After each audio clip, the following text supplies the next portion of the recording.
तो सहता है बगावत नहीं करता, जो जुल्म तो सहता है बगावत नहीं करता। अल्लाह का एहसान है कि 2008 में तो आजमगढ़ में जब इस सरकार ने जुल्म किया तो आजमगढ़ के वासियों ने दिल्ली जाकर इस सरकार को पहली मर्तबा ये बताया कि इस मुल्क में न कोई हिंदू आतंकवादी है, न कोई मुसलमान आतंकवादी है। अगर कोई आतंकवादी है तो यहाँ की सरकारें आतंकवादी। हमने जाकर के वहां पर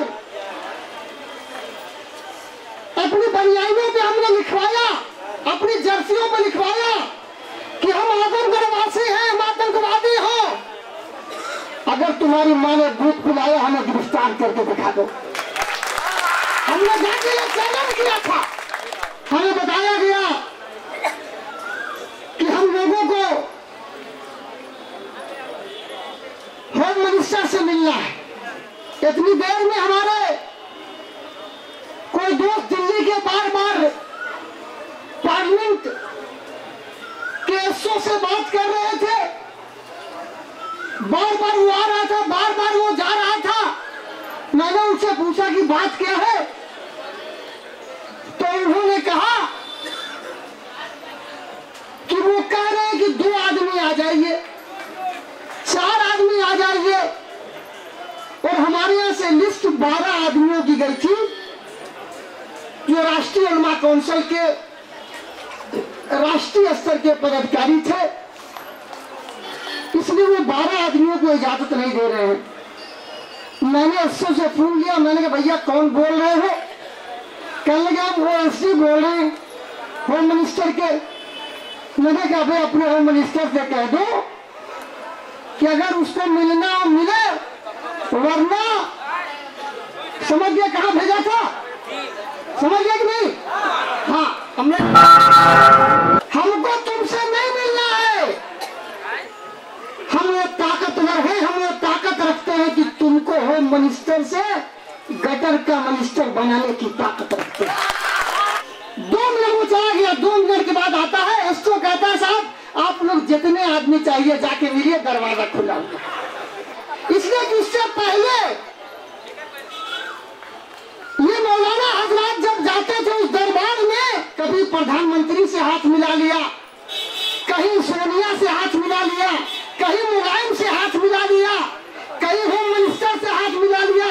तो कई दिन खाना खाने के लिए भी हाथ नहीं धोते थे कि इतना बाबरकत हाथ खराब न हो जाए। पहले मतलब कोई उनको मिला था। और जब हम लोग वहां पहुंचे बैठे तो बेचारे लुंगी बांधते हुए चिदम्बरम साहब आए और आके घड़ी देखा और कहा कि 20 मिनट का टाइम था, 2 मिनट हो गया, 18 मिनट आपका बाकी है। मैंने कहा वाह भाई, ये 2 मिनट जो लुंगी बांधी वो भी हमारे हिसाब में। हमने कहा मौलाना चलिए उठिए, जिस होम मिनिस्टर के पास 22 करोड़ मुसलमानों के लिए 22 मिनट का वक्त ना हो, ऐसे होम मिनिस्टर से हमको बात नहीं करनी। आपको यकीन नहीं आएगा, लोग कहते हैं कि चिदम्बरम साउथ कराने वाला उर्दू नहीं जानता, 2 मिनट में उर्दू सीख गया। क्या मौलाना तशरीफ रखिए, हम आपसे बात करने को तैयार है, जितनी देर चाहिए। और 55 मिनट बात किया। तो आपको वो ताकत पैदा करनी पड़ेगी। टाइम हो रहा था, एसओ आ रहा, बार बार कह रहा टाइम ज्यादा हो गया है। मैंने उससे कहा देखो ये जो तुम वर्दी पहने हुए हो लोगों को मालूम नहीं है। जब पहले मतलब यहाँ पर हमने लखनऊ में अपनी टीला वाली मस्जिद में हम 2 लाख आदमी लेके आ रहे थे, तो यहाँ के डीएम साहब का फोन गया कि मौलाना 4 बाग स्टेशन पे उतरना, वही ट्रेन लेके और वहीं पे जलसा करके चले जाना, हम टीला वाली मस्जिद में जाने नहीं देंगे। हमने कहा हम तो आ रहे भैया, तुम्हारी ताकत हो रोक लेना। तो कहता आजमगढ़ से निकलने देंगे तब ना। हमने कहा पता लगा लो, आजमगढ़ के एसएसपी, डीआईजी, आईजी और डीएम की ताकत नहीं है, भसोट नहीं है कि राष्ट्रीय उलमा काउंसिल के जियालों को रोक ले। अगर तुम्हारे बस हो तो तुम रोक लेना। जो लोग हमारे वहां बैठे थे कहना ये आदमी है या पागल है, आपको पागल बनना होगा। और जिस दिन पागल बन जाएंगे, ये सब जो अपने आप को अक्लमंद समझ रहे हैं, असली पागल खाने में चले जाएंगे। और पागल बनने के लिए दो चीज आपको बहुत जरूरी है, एक बार रेल में और दूसरा जेल में। ये जितने अधिकारी हैं, चाहे वो पुलिस के छोटे हो या बड़े हो, पीएससी के हो, बीएसएफ के हो, जितने हैं पूरे मुल्क में, ये सब आपके नौकर हैं। ये सब आपके नौकर हैं। ये जब वोट लेते हैं कहते हैं हम पब्लिक सर्वेंट हैं। भैया सर्वेंट का मतलब क्या होता है और पब्लिक का मतलब क्या होता है? यानी जनता के नौकर। जनता बेवकूफ हो गई, इन नौकरों को मालिक बना बैठी।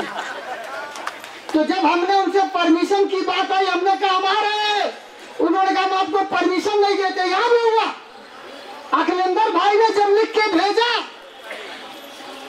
कि साहब हम फला जगह बैठेंगे, इनका लिखवा दिया कि आप यहाँ सिर्फ 2 से 5 तक इजाजत है, उसके बाद हम बैठने नहीं देंगे। हमने कहा अखिलेंद्र भाई, किसी सरकार का भसोट नहीं है कि आपको बैठने से रोके, ताकत नहीं है। जब मालिक लोग आते हैं तो नौकर लोग चुपचाप तैयार रहते हैं कि मालिक आ रहे हैं। और जब यहाँ टेंट लगने लगा तो अधिकारियों ने पूछा किसका लग रहा है? राष्ट्रीय उलमा कौंसिल का। कहा भैया जाने दो, अब पागलों से झगड़ा कौन करेगा।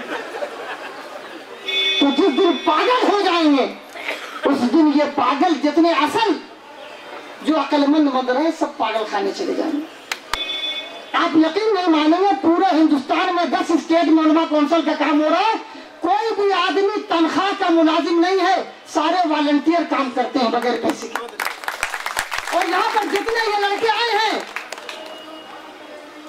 पूरे प्रदेश से 2-2, 4-4 आए। ये सांकेतिक धरना है।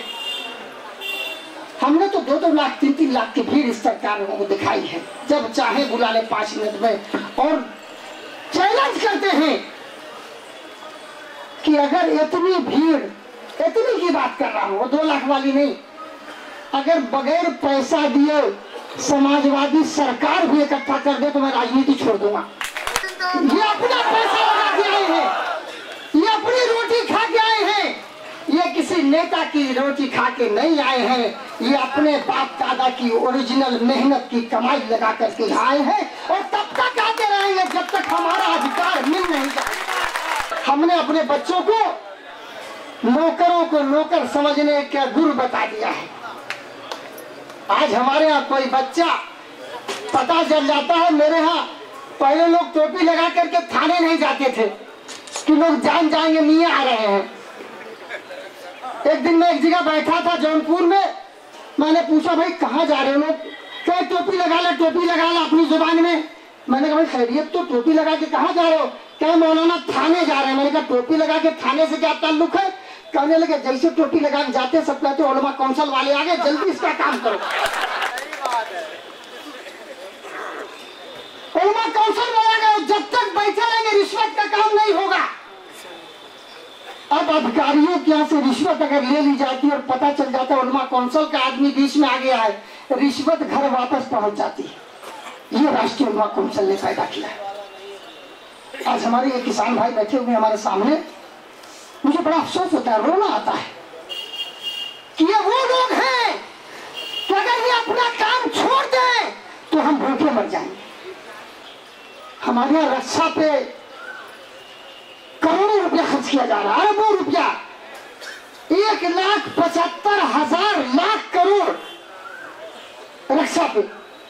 किसको मारना चाहते हो भाई? तुम्हारे पास परमाणु बम है, अगर पाकिस्तान हमला करेगा तुम भी एक मार देना, काम खत्म। तुम रोज रोज नई नई राफेलें खरीदते हो और तुम्हारा आईबी जो सबसे बड़ा चोर यहाँ का, सबसे बड़ा साले यही चोर है, आईबी वाले। और मेरी बात पहली मर्तबा हिंदुस्तान में अगर किसी ने चोर साबित किया आईबी वालों को, तो पहला आदमी हुआ आमिर रशादी, जिसने कहा यहाँ के लोग आईबी चोर है। और मुजाहिदीन वाले को हमने कहा, और आज गुजरात में साबित हो गया उसका डायरेक्टर इनकाउंटर में मौजूद है। और हमने कहा था इंडियन मुजाहिदीन, हिजबुल मुजाहिदीन, ये मुजाहिदीन, बड़ी अजीब बात है। इंडियन मुजाहिदीन, एक तरफ साला मुजाहिदीन और दूसरी तरफ नेशनलिस्ट, दोनों कैसे हो सकता है? या तो राष्ट्रीयता होगी या तो आतंकवादी होगा। इंडियन भी है और आतंकवादी भी। अरे वो रखता कोई और नाम, नेशनलिस्ट भी है, राष्ट्रवादी भी है और आतंकवादी भी है। दोनों कैसे हो सकता है? एक आदमी या तो चोर होगा या शाह होगा।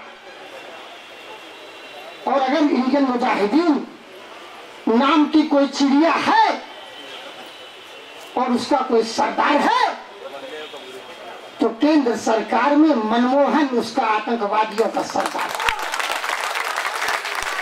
और उसका ऑफिस 7 रेस कोर्स में है।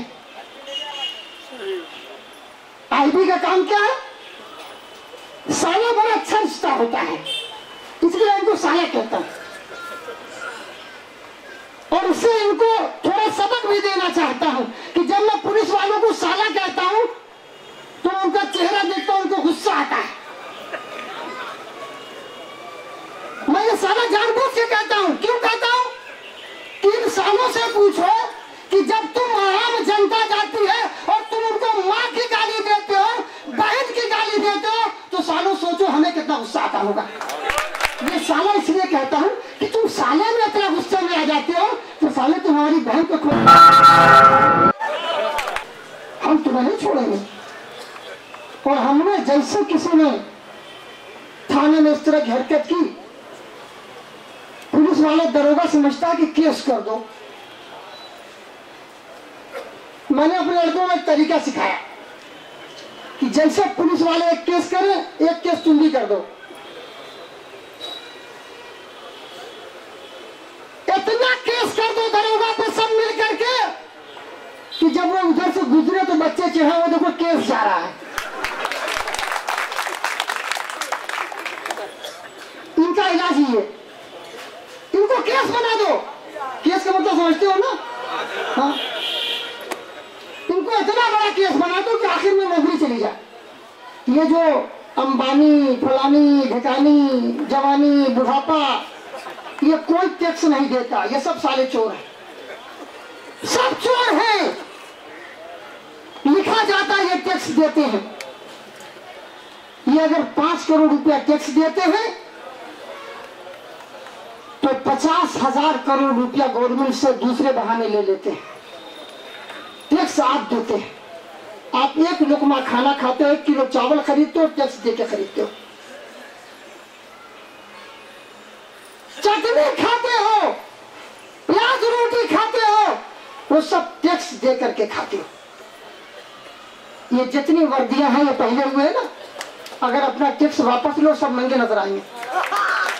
इसको समझना होगा। नौकर को नौकर समझना सीखो। लेकिन इनकी भी मजबूरी है कि जिस मुल्क में आपकी हिफाजत करने के लिए पुलिस होती है और उस पुलिस की भर्ती ही, अभी मैंने सुना कि 95 मान ली कितने हजार अभी पुलिस भर्ती होगी।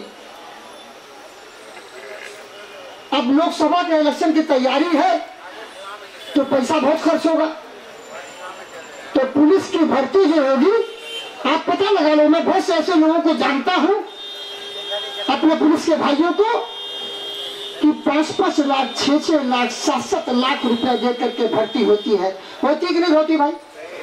गलत कह रहा हूं? 5 फुट का दरोगा, 5 फुट का दरोगा, बड़ा अजीब से लगता है जबकि लिखा हुआ कि 6 फुट, 5.5 फुट 7 इंच कितना जरूर होना चाहिए जी। 5 फुट 6 इंच, 5 फुट का दरोगा, 5 फुट का सिपाही। हमने पूछा ये चमत्कार होता कैसे है भाई? तो पता चला साहब रिश्वत से। अब ये मान लो 10,000 की गड्डी है और मैं 5 फुट का आदमी हूं। अब ये 10,000 की गड्डी अगर ऐसे रख दूं लंबाई बड़ी हो गई कि नहीं हो गई भाई?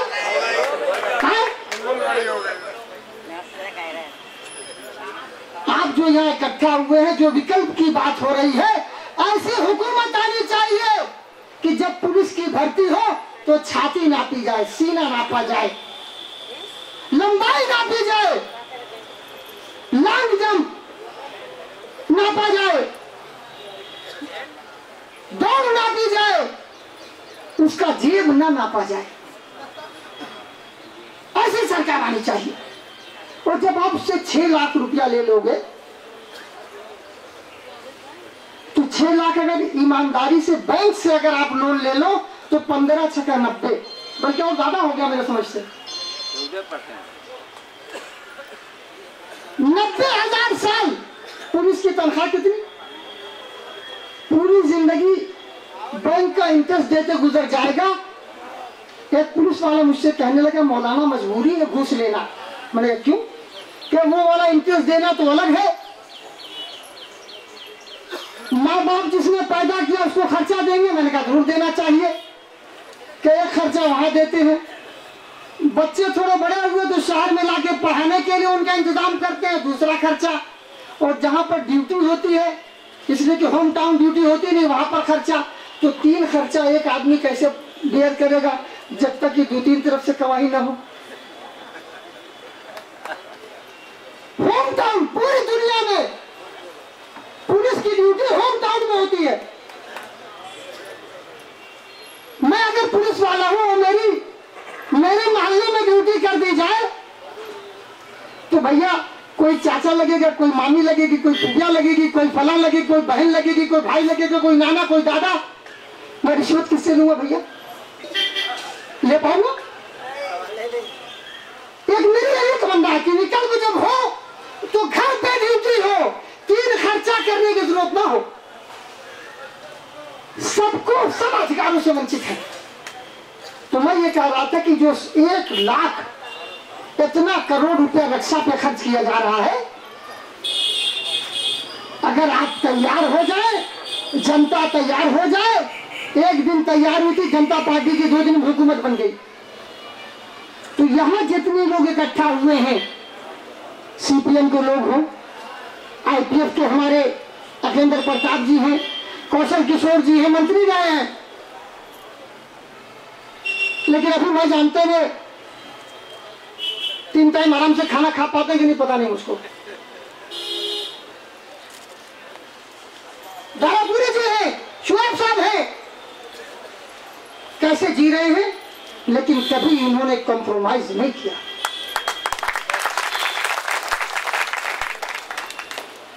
उसूल परस्त है, सिद्धांतवादी है। तो जिस दिन आप इन्हें वहां पहुंचाओगे विकल्प के तौर पर, तो उस दिन जितना हमारे पास हथियार है, अगर पाकिस्तान से लड़ाई हो जाए, बांग्लादेश से हो जाए, चीन से हो जाए, नेपाल से हो जाए, भूटान से हो जाए, वो आपके श्रीलंका से हो जाए, तो अगर सारे भारतवादी खुश रहेंगे, हेल्थ वेल्थ सब अच्छी रहेगी, तो थूक देंगे। और प्लस अगर तो बह जाएंगे सबके सब। हथियार की जरूरत नहीं पड़ेगी। वो सारे पैसे जो रक्षा पे लग रहे हैं, किस लिए लग रहे हैं? कि जब हथियार खरीदे जाएंगे तो कमीशन खाया जाएगा। मुलायम सिंह मुसलमानों के हमदर्द, सबसे पहली मर्तबा रक्षा मंत्री की हैसियत से इन्होंने इजराइल से हथियार खरीदा। और हथियार से मारा कौन जा रहा है? मासूम लोग, मुसलमान लोग। अभी शिवपाल जी गए थे, मिनिस्टर कहा के खेती बाड़ी के। भैया तू काहे के लिए गए रहे हो? पूछो उनसे भैया कि खेती बाड़ी सीखने आप इसराइल गए थे? इसराइल इसलिए गए थे कि मुसलमानों को कत्ल करके जमीन में कैसे गाड़ा जाए। शिवपाल जी ये सीखने गए थे। वो सारा पैसा कमीशन खिलाने के बजाय अगर वो रक्षा मंत्रालय का फौज की तनख्वाह दे दी जाए, उसका मेंटेनेंस का पैसा दे दिया जाए, उसके अलावा कोई हथियार नहीं खरीदा जाएगा। वो सारा पैसा गांव तक जाना चाहिए। और जिस दिन वो सारा पैसा, 1 साल का बजट अगर गांव में पूरी तौर पे लगा दिया जाए तो कोई गांव का आदमी शहर में आना पसंद नहीं करेगा, इसलिए कि सारी सुविधाएं वहां दे जाएंगे। आपको पता नहीं आपके पास कृषि योग कितनी खेती है। आपका तो एक वो पागल जैसा आदमी मोन्टू सिंह वालिया, मालूम नहीं क्या नाम है, प्लानिंग कमीशन का चेयरमैन है। मुझे तो देखने में नहीं लगता है। इतनी 9 साल से प्लानिंग कर रहा, कोई प्लानिंग कामयाब नहीं। उसको ये पता नहीं कि किसानों को कितनी खाद चाहिए। अगर ये प्लानिंग कर लेता कि किसानों को 500 बोरा पूरे हिंदुस्तान के किसानों को खाद चाहिए और ब्लॉक वाइज उन किसानों को वक्त पर खाद अगर दे दी जाए तो ये काम हो जाएगा, नहीं हो जाएगा भाई? कि इस मुल्क में आए दिन बटला हुआ, हमने कहा सीबीआई की जांच करा दो, सरकार ने कहा हम जांच नहीं कराएंगे। कतील सिद्दीकी मारे गए पूना में, हमने कहा सीबीआई की जांच करा दो, कांग्रेस सरकार ने कहा हम नहीं कराएंगे। जियाउल हक मारे गए, उनकी बीवी ने कहा सीबीआई की जांच करो और राजा भैया उसमें मुलजिम है। आपने राजा भैया को गिरफ्तार नहीं किया, अब सीबीआई कह रहे कि हम लाइट डिटेक्टर से टेस्ट कराएंगे। मैं पूछना चाहता हूं कि एक विधायक मरा था, उसका नाम क्या था? मुख्तार वाला मामला, कृष्णानंद राय मारे गए। कृष्णानंद की बीवी ने कहा कि मुख्तार अंसारी, अफजाल अंसारी, फला अंसारी ने मारा है। ये 3.5 फुट का आदमी उस वक्त यहाँ का मुख्यमंत्री था, उसने तुरंत, मुख्तार अंसारी जेल में थे, उनके ऊपर 302, 120 मुकदमा लगा दिया। अफजाल अंसारी पार्लियामेंट में थे, उनको भी बुला के कहा तुम अंदर चले जाओ, हम तुम्हें बचा लेंगे। तो जब जियाउल हक की बीवी ने भी कहा कि जियाउल हक ने मुझसे कहा था कि राजा भैया मुझे तंग कर रहे हैं, राजा भैया ने मारा है, तो मुलायम बताएं कि तुमने राजा भैया को गिरफ्तार क्यों नहीं किया? अगर बीवी के कहने से मुख्तार गिरफ्तार हो सकते हैं तो बीवी के कहने से राजा भैया गिरफ्तार क्यों नहीं हो सकते? इसलिए कि वो मुस्लिम माफिया और ये हिंदू माफिया, माफिया दोनों है, जैसा कि गवर्नमेंट कहती है, मुकदमात कहते हैं। लेकिन मुसलमान होगा तो अंदर जाएगा। आप कहते हैं मुसलमानों को छोड़ देंगे, बेकसूरों को। मैं मुलायम सिंह से पूछना चाहता हूं कि 2004 में जब आपकी हुकूमत बनी तो आपने सिर्फ 2.5 घंटे के अंदर राजा भैया को पोटा लगा था। पोटा राष्ट्रद्रोही मामले में लगता है। 2.5 घंटे के अंदर जेल से बाहर करके शाम को आपने मंत्री बना दिया। जिस कानून के तहत आपने वो चमत्कार दिखाया था, वो चमत्कार मुसलमानों के सिलसिले में क्यों नहीं दिखाते? ये सवाल है कि नहीं है? इस मुलायम सिंह ये जितने सेक्युलरिज्म के नाम पर हैं, ये सांप्रदायिकता फैला रहे हैं। इसलिए अपने दुश्मनों को समझना होगा। नाइंसाफी हो रही है, इसलिए नक्सलवादी पैदा हो रहे हैं। और अभी कुछ लोग कांग्रेस को, भाजपा को गाली दे रहे थे। मैं सिर्फ कांग्रेस पॉलिटिकल बात हम कर रहे हैं। हमने आज तक बीजेपी को वोट नहीं दिया। दिया भाई किसी मुसलमान ने? अरे बोलिए हाँ कस के, कुछ लोग दे रहे क्या? कुछ लोगों ने दिया, दो हाथ उठा ले, किसी ने नहीं दिया। तो पॉलिटिकल दुश्मनी कैसी भाई? विचारधारा की दुश्मनी हो सकती है कि विचारधारा गलत है। हमने अगर किसी को कुछ दिया है और उसने हमारा काम नहीं किया तो दुश्मनी पैदा होगी। तो यूपी में अगर किसी का कोई हमारा दुश्मन है सबसे बड़ा, तो मुलायम सिंह यादव दुश्मन है, जिसने हमेशा जब जब इसकी हुकूमत आएगी तब तब बीजेपी का कद बढ़ेगा। जब जब इसकी हुकूमत आती है बीजेपी का कद बढ़ता है। मुसलमानों, आज कांग्रेस ने और मुलायम ने मिल करके मीडिया को खरीद करके मोदी को ये काम दिया, सौंपा है जो बीजेपी ने सौंपा है, और अभी पीएम का नाम भी लेके आएंगे उसके लिए, ताकि मुसलमान डर के मारे जा करके कांग्रेस और मुलायम को दे दे। लेकिन मैं आपको ये बताना चाहता हूं कि अब वो ताकत पैदा कर लो मुसलमानों, खास तौर से सुन लो कि भेड़िया आ गया नहीं होगा। अब कहो आओ मोदी, मेरा क्या उखाड़ लोगे, हम ताकत रखते हैं तुमसे लड़ने की। जिस दिन ये ताकत पैदा कर लोगे, पॉलिटिकल दुश्मनी अधिकारों के मामले पर होती है या धर्म की नहीं है। बड़ा अजीब सा इन मूर्तियों का मेरे समझ में नहीं आता है। अभी इलेक्शन आ रहा है, हमारी बहन बता रही थी कि इलेक्शन में मौलाना लोग निकलेंगे। अभी आजम खान का मामला था, आजम खान अमेरिका में नंगे क्या हो गए, पूरे लखनऊ के मौलाना लोग नंगे हो गए लग रहा। सब पहुंच गए अखिलेश यादव के यहाँ कि आपने बहुत बड़ा काम कर दिया। मैं तो शुक्रगुजार हूं अमेरिका का कि उसने कम से कम नंगा करके आजम खान को अंदर से पहचान लिया। और हम तो आज तक पहचान ही नहीं पाए उसको। और वे सारे मौलाना वहां पहुंच गए, बड़े बड़े मौलाना।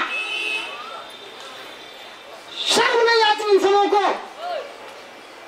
खालिद मुजाहिद मरते हैं, सारे मौलाना ताजियत करने जाते हैं अखिलेश यादव के यहाँ। दिल्ली के दो मौलाना आए, कहाँ गए? अखिलेश यादव के यहाँ, कि हमने 3 घंटा बात की। फलाने का हमने 55 मिनट बात की। बात नहीं की, कितने में तय होगा? ये मामला खत्म करवा दूंगा, परेशान मत होना। मुसलमान भूलता बहुत है। मैं अखिलेश को भी बताना चाहता हूं कि मुसलमान, हकीम तारिक का जो तुमने पेट्रोल उसके डाला था, हम उस पेट्रोल को भूलने वाले नहीं हैं।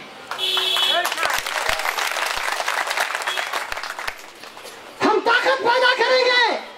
अगर तुम ताकत के बलबूते पर निर्दोषों के पेट्रोल डालते हो तो हम ताकत पैदा करके तुम जैसे दोषियों को निहुरा के पेट्रोल डालेंगे और माचिस भी लगाएंगे। और आज हम अल्लाह के बहुत शुक्रगुजार हैं कि हमारी इस लड़ाई में हमारे बड़े भाई अखिलेंद्र प्रताप जी, सीपीआई के लोग, कौशल किशोर साहब, इलियास आजमी साहब और ये तमाम लोग आज आपके साथ हैं। ये शेर जो पढ़ा करते थे हम बचपन में कि मैं अकेला ही चला था जानिबे मंजिल मगर लोग साथ आते गए और कारवां बनता गया। आज आपको मान्यता मिल रही है कि आपकी लड़ाई सच्ची है। और आपने जितनी बातें कही थी, अभी आशीष खेतान जी ने बॉम्बे हाई कोर्ट में और अभी इलाहाबाद हाई कोर्ट में सबूत के साथ पेश किया है कि हिंदुस्तान में जितने मुसलमान लड़के पकड़े गए हैं सब के सब निर्दोष थे। लेकिन राष्ट्रीय उलमा काउंसिल के पहले मुस्लिम तंजीमें दहशतगर्द मुखालिफ कॉन्फ्रेंस करती थी। दहशतगर्दी मुखालिफ कॉन्फ्रेंस, चोरों से सालों से कहती थी हम चोर नहीं है, हम चोर नहीं है। अबे साले, हम चोर नहीं है तो किसको सफाई देंगे? उन चोरों को सफाई देंगे? हम सफाई नहीं देते। अब हम डंडा खाएंगे नहीं, तुम्हारा डंडा छीन के डंडा करेंगे। और केस से मत डरना। चोरी, डकैती, बेईमानी, बलात्कार, बेईमानी, भ्रष्टाचार के अलावा जनहित में 100 मरतबा जेल जाना पड़े तो अगली जो पीढ़ी आएगी, आज हम क्या कहते हैं, स्वतंत्रता सेनानी। अंग्रेजों से अब कोई हिंदुस्तान में मेरे जानते में, उस जमाने में जितने डकैत चोर थे जेल के अंदर, सबों ने जेल से सर्टिफिकेट निकाल के ज्यादातर स्वतंत्रता सेनानी बन गए। मेरे बाप भी स्वतंत्रता सेनानी थे। जब पेंशन बढ़ने लगी तो उन्होंने कहा नहीं, हमको नाम नहीं लिखवाना। हमने कहा क्यों? अब्बा पैसा मिलेगा, आपको जिंदगी भर ट्रेन से मुफ्त में पास मिलेगा। कहने लगे हमने अपने देश के लिए ये काम किया था, उसकी कीमत नहीं लेंगे। इसलिए मुसलमानों खासतौर से अपनी आवाज को पहचाने। अभी हमारे बनारसी दास जी कह रहे थे, इस मुल्क में अधिकारों से जो वंचित लोग हैं, एक वामपंथी है जिनके पास एक विचारधारा है, एक सोच है, सिद्धांत की राजनीति करते हैं। एमएलए बनने के होड़ में नहीं रहते, मिनिस्टर बनने के होड़ में नहीं रहते। दूसरी तरफ मुसलमान एक विचारधारा है कि इस्लाम हमें, जैसा अली मोहम्मद मदनी साहब ने आपको बताया कि हमसे लोग पूछते मौलाना आपका इलेक्शन मैनिफेस्टो क्या है? मैंने कहा 2 बात सुन लो भाई, सिर्फ और सिर्फ अदल और इंसाफ कायम करना और वितरण प्रणाली को सही कर देना। भैया सही कह रहा हूं कि जब इंसाफ होगा और डिस्ट्रीब्यूशन सही हो जाएगा,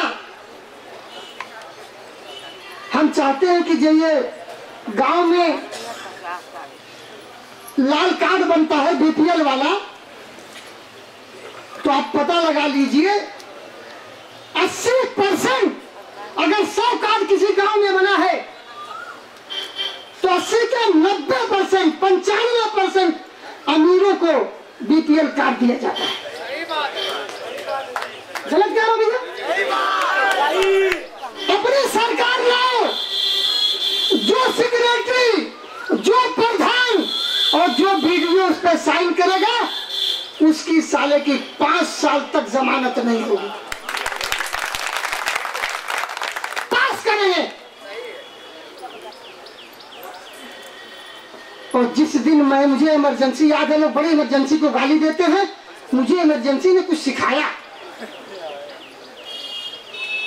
ट्रेन 1 मिनट लेट नहीं होती थी, किसी को रिश्वत दिए कोई रिश्वत नहीं लेता था।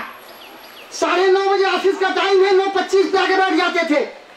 1:30 बजे लंच टाइम है, 1:29 पे नहीं उठते थे, 1:31 के बाद उठते थे, कहीं घड़ी कहीं मेरी गलत ना हो जाए। डर क्या था? इमरजेंसी मालूम नहीं कितने दिन चलेगी और अगर फंस गए तो जमानत कब होगी पता नहीं।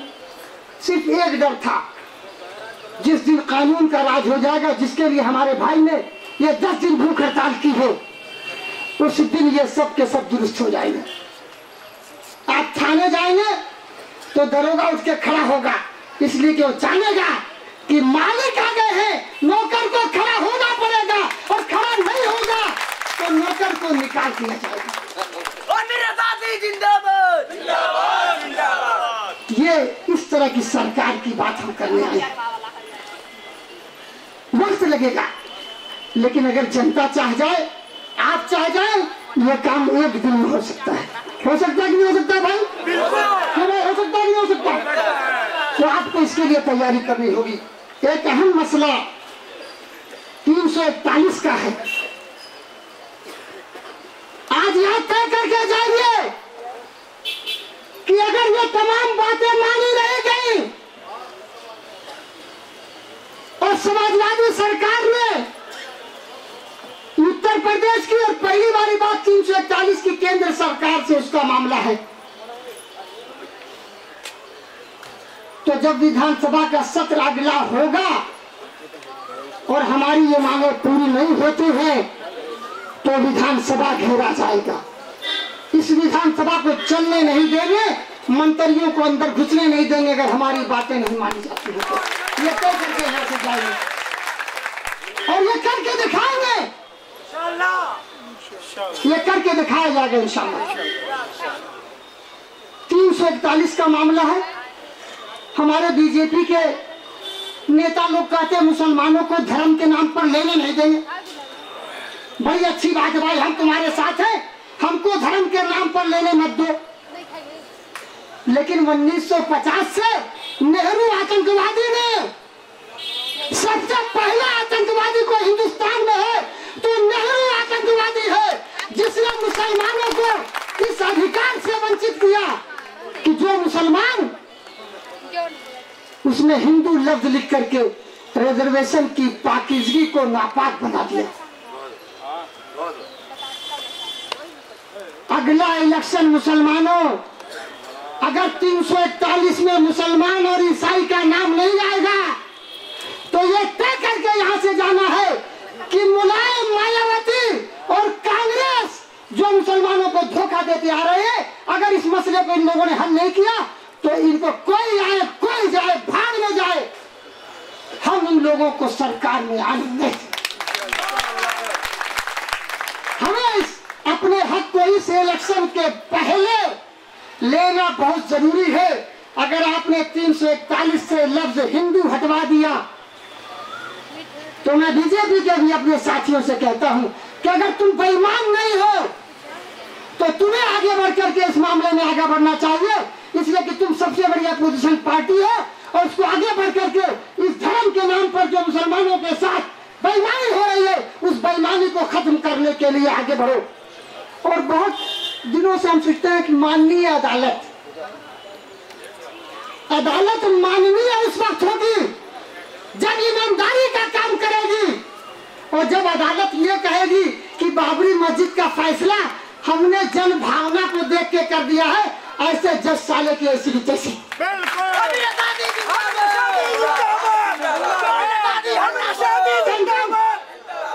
कंटम से लोग डरते हैं, हम कंटम से नहीं डरते।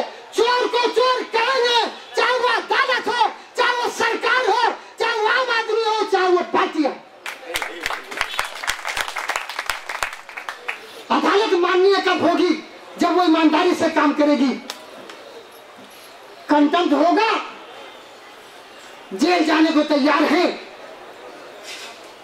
लेकिन वहां पर भी आप देख लीजिएगा कि 6 महीने की सजा सबसे बड़ी सजा होती है कंटेम्प्ट की। कल्याण सिंह को वही सरकार, वही अदालत बाबरी मस्जिद की शहादत में 1 दिन की सजा देगी और जब आमिर रसादी का मामला आएगा कंटेम्प्ट का तो सबसे बड़ी वाली 6 महीने की देगी। तो 6 महीने की सजा लेने के बाद भी उस अदालत में उस जज को गलिया के जाऊंगा कि चोर साले तुमने हमारे साथ नाइंसाफी करके दिखा दिया कि तुम माननीय नहीं हो, तुम माननीय नहीं हो। सजा खाने के बाद भी गलिया के जाऊंगा कि तुम माननीय नहीं हो सकते, इसलिए कि तुम्हारे अंदर भी दिनकरन जैसे लोग मौजूद हैं जो चीफ जस्टिस होते हुए और घूस में पकड़ा जाता है। आज अदालतें गांव में इंसाफ नहीं दे रही हैं। बेईमान बेईमान होता है, चाहे वो जज की कुर्सी पे बैठे, चाहे वो सरकार की कुर्सी पे बैठे, तो क्या होता है, क्या होता है। इसलिए आज ये तय करके इंतजाम करें। किसान इस मुल्क की रीढ़ की हड्डी है। अगर किसान परेशान होगा तो हिंदुस्तान का कोई इंसान सही नहीं रह सकता। इसलिए आइए हम सब मिलकर गांव की तरफ चलें, सारा विकास गांव का हो। अगर अच्छी सड़कें लखनऊ में बन सकती हैं तो वो अच्छी सड़कें गांव के उसमें क्यों नहीं बन सकती? भाई जो बनती है, अभी लखनऊ के आज अखबार में मैं सड़क दे रहा था, पहली बार इसी सड़क धंस गई। कुछ नहीं करना है। उस ठेकेदार को उठा के जेल में बंद कीजिए, उसके बाप दादा सबको अंदर कर दिए, सारे को जितना मकान जायदाद है सब कुर्क कर लीजिए। यहां तो सड़कें बनवाई इसलिए जाती हैं कि अगले साल टूटे। सड़कें टूटने के लिए बनवाई जाती है, सड़कें बनने के लिए नहीं बनाई जाती। और जितना कमीशन बनता है फला सिलसिले में कमीशन, फला कमीशन, ये कमीशन खाने के लिए बनता है। आज तक किसी कमीशन का बात कर, जस्टिस माथुर कमीशन बनाया मुलायम ने। कानपुर में 272 लोग दंगे मारे गए मुसलमान, और जिस एसएसपी के रिजीम में मारे गए मुलायम ने आते ही उसको डीजीपी बनाया, जो अभी मिश्रा गया, शर्मा, उसी को बनाया। तो नीलेश कमीशन तो हमारी मांग है, उसको मान लिया है। अब नई मांग आपकी बढ़ जानी चाहिए कि जस्टिस मथुरा कमीशन भी बाहर करो, मलियाना हासिम पूरा का भी मामला बाहर करो, वरना हम तुम्हें बाहर कर देंगे। इसलिए इन तमाम मसाइल को लेकर के मैं फिर एक मर्तबा अकलंदर भाई का शुक्रगुजार हूँ कि उन्होंने एक मुद्दे को लेकर के, एक नहीं जनहित में मैं इन तमाम चीजों को आतंकवाद से वो करता हूँ।